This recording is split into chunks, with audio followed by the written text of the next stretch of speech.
Good morning, children. I'm Teacher Jerome. I am Teacher Jayan. Teacher Ramji. Teacher Alfredo. Teacher Rin. And I'm Teacher Pilo, and we are your teachers for today. Hello and good morning, class. Good morning, sir. How are you today? Good morning, sir. Glad to hear that. Before we start, please stand up and let us pray. In the name of the Father, to the Son, and to the Holy Spirit. Amen. Panginoong Jesus, Gayan niyo po kami sa aming pag-aaral sa araw na ito. Amen.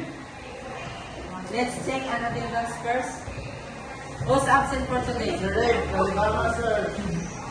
None, sir. Wala, sir. Presentan, sir. Next.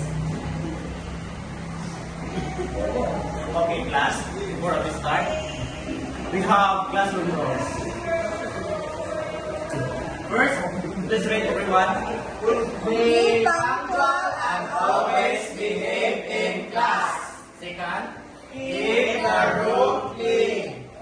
Third, love and respect one another. Fourth, raise your hand in answering the question. Fifth, help someone in need and actively participate in class. Can I speak that to you, class? Kids, this time, since we are in forum and you already know our classroom rules, I think we can proceed now to our new lesson. But before that, let's have first a quick review. So last meeting, we discussed about living thing and non-living thing. So in our quick review, I'm going to show you a garden. So this is the garden. So as can you see, I only put 4 names: the wheelbarrow, tomato, carrots, and stone. Ang bottom lang ninyo is if may of carrots, you're going to answer if it is a living thing or a non-living thing. Kasabot ka, kids? Yes, sir. Okay, let's start.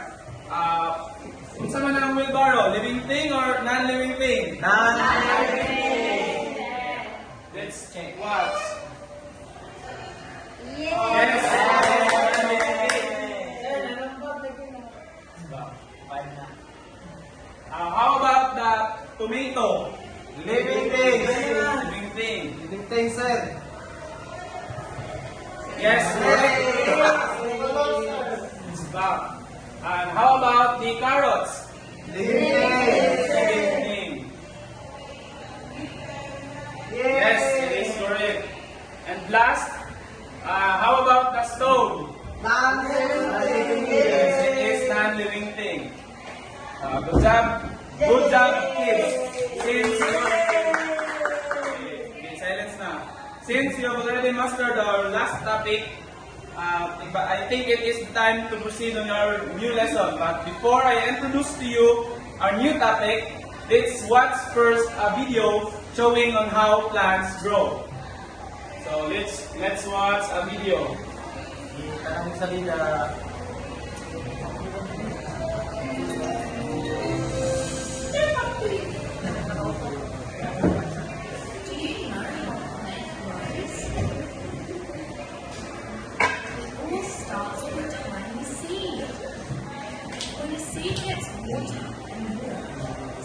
Magical happens. It begins to grow. The roots of the plant go down, down, down into the soil. It holds the growing seedlings in place. Soon after, the stem reaches up, up, towards the sky. The young seedlings grow leaves and catch the sunlight and leaves. Almost like magic, the plant starts to make its own food. As the days pass, the plant gets bigger and bigger. And guess what? Some plants also get pretty flowers and yummy fruits. Inside the fruits are seeds from which more plants will grow. Isn't that amazing? So that's how plants Don't grow. forget to subscribe. So that's how plants grow. It needs water and sunlight.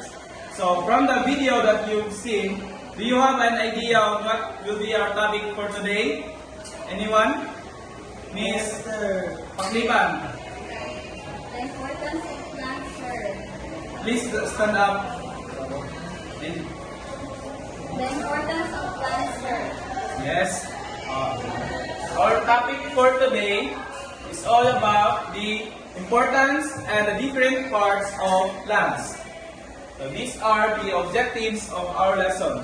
First, identify the different parts of a plant and their functions. Explain the importance of plants in our daily lives. And the last is describe how plants grow and what they need to survive. So let's discuss first the different parts of plants.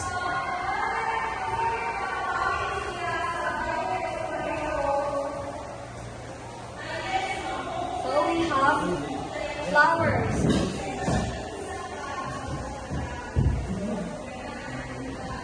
Miss Green, Flowers. Definition and function.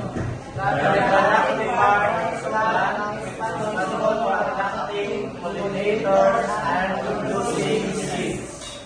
so it says that flowers are the reproductive part of a plant. They attract pollinators like bees and butterflies and help the plant produce seeds. Next is leaves.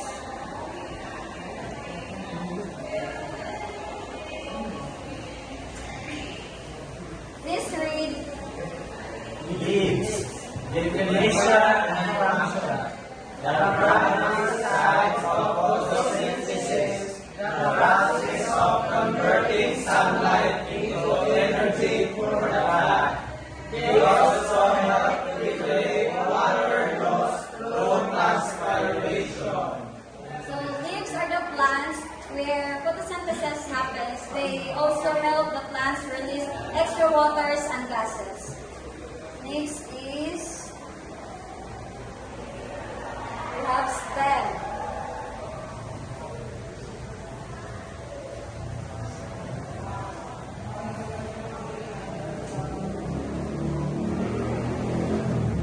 This big glass.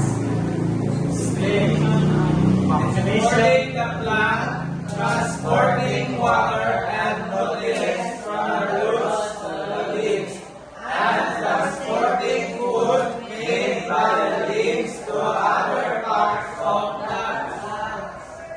So the stem supports the plants, holding it upright.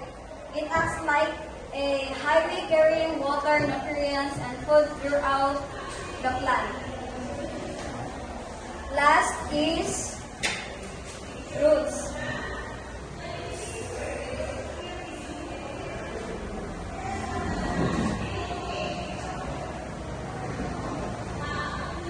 Can you read? Roots, definition and function. Anchoring the plant to the ground, absorbing water and nutrients from the soil. So the roots anchor the plant to the ground. They absorb water and nutrients from the soil to help the plants grow.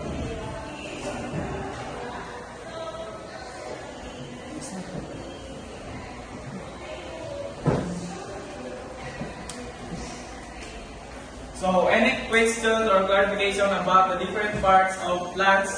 None? So, let's proceed to the importance of plants. So, why plants are very important to us? Do you have any idea? Any idea sa inyo? Wala?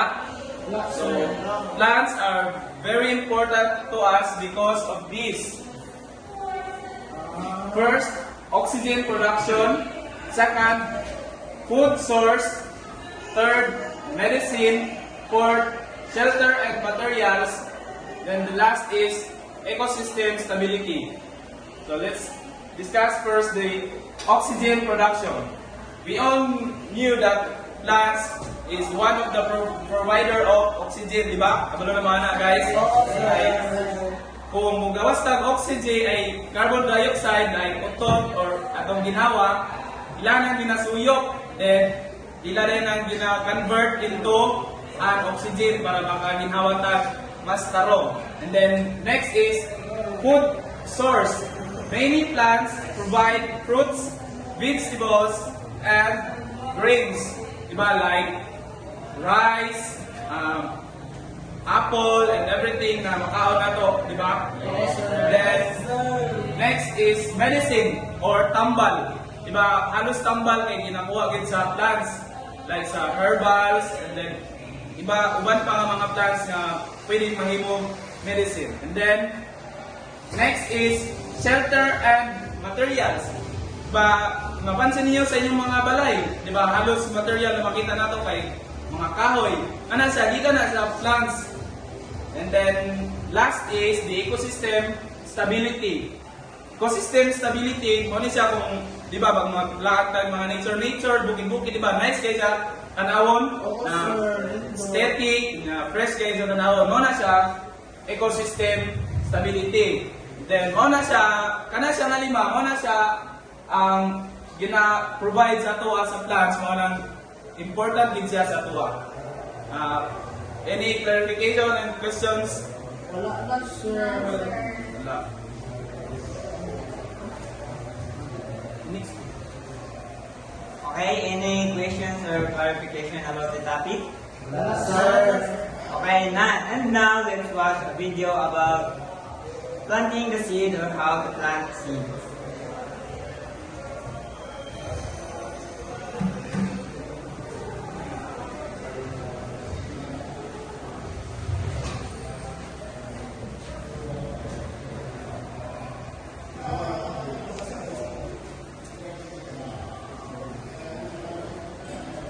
Seed deriving for kids.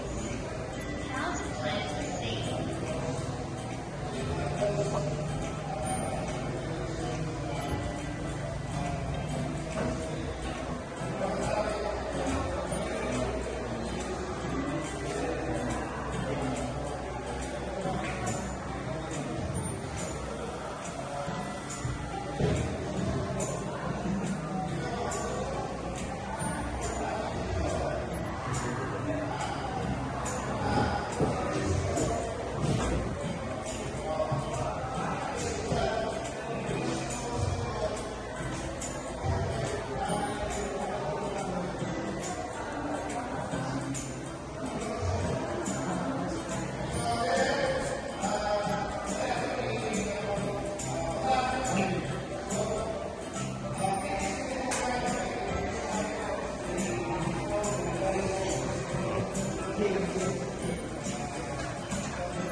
I hope you enjoyed watching the video, and now I have a question.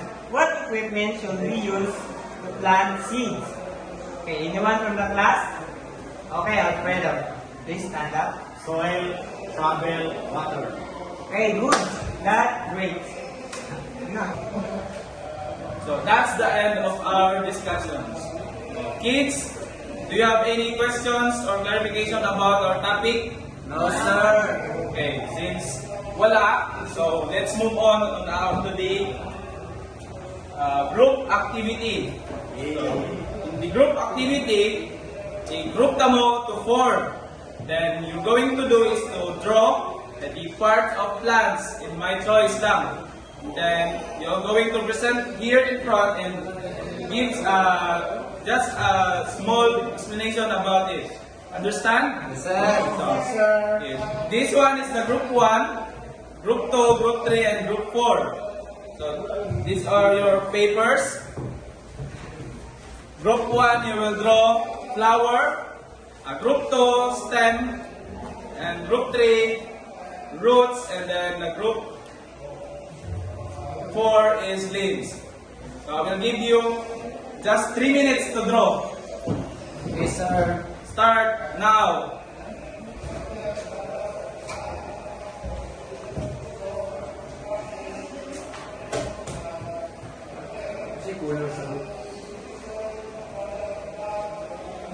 lang mo drawing, sir, ay... Tanong. Yakob, ikaw ko mo drawing. Ayan, drawing.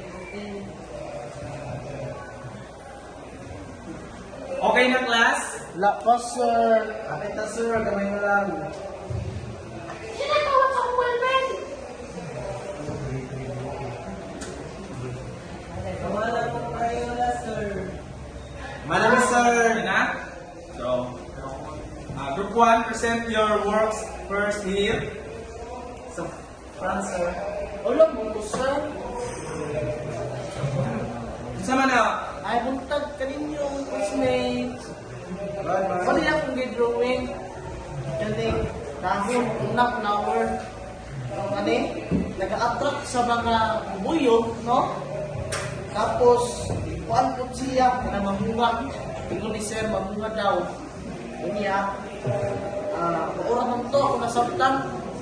Hangit man akong drawing. Sige na. Okay, very good. The next is group 2.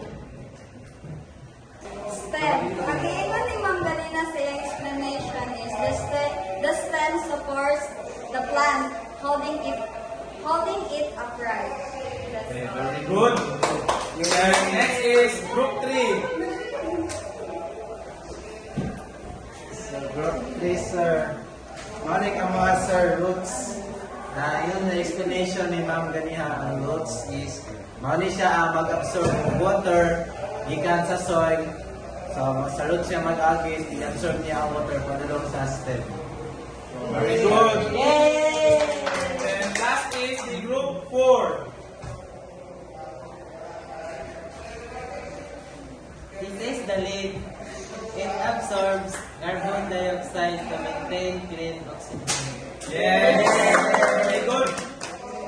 So, children, I think you've already mastered our topic for today. So, I have a question only, one question only. Who can determine the different parts of plants? Sir, Okay, ikaw, Kanto. Sir, the different types of plants are the roots, stem, leaf, and flowers. Okay, very good.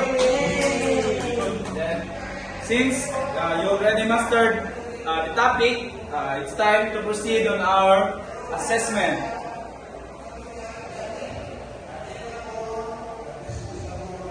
Assessment. So please read the direction. Complete the worksheet by leveling each part and matching it with its correct function. So, nako yung worksheet din, no? So, i-level niya siya. Level the diagram below. So, ina na siyang i-adzeran. Then, kung level niya, kung niya, kung saan na siya, di ba, i-identify niya po siya. So, please,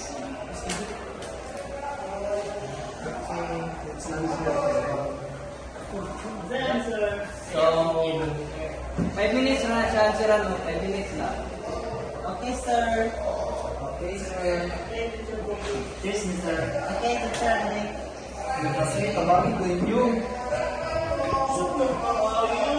May lang bulletin ba? Ala, gitawag akong prayola. Teacher, gawal ko ni Tino. So, are you already done? Yes, sir. Please, pass in front. Ang tatama naman, sir. So, thank you. So, i-check na ako na siya, no? Then, next meeting, mabalaan na ninyo inyong mga score. Then, before we end, so we have an assignment. Assignment. So, find a plant at home or outside, write a paragraph about it, including its name, part, and why it's important. So, kana siya is answeran na ninyo siya sa inyong assignment notebook. So, Okay, sir.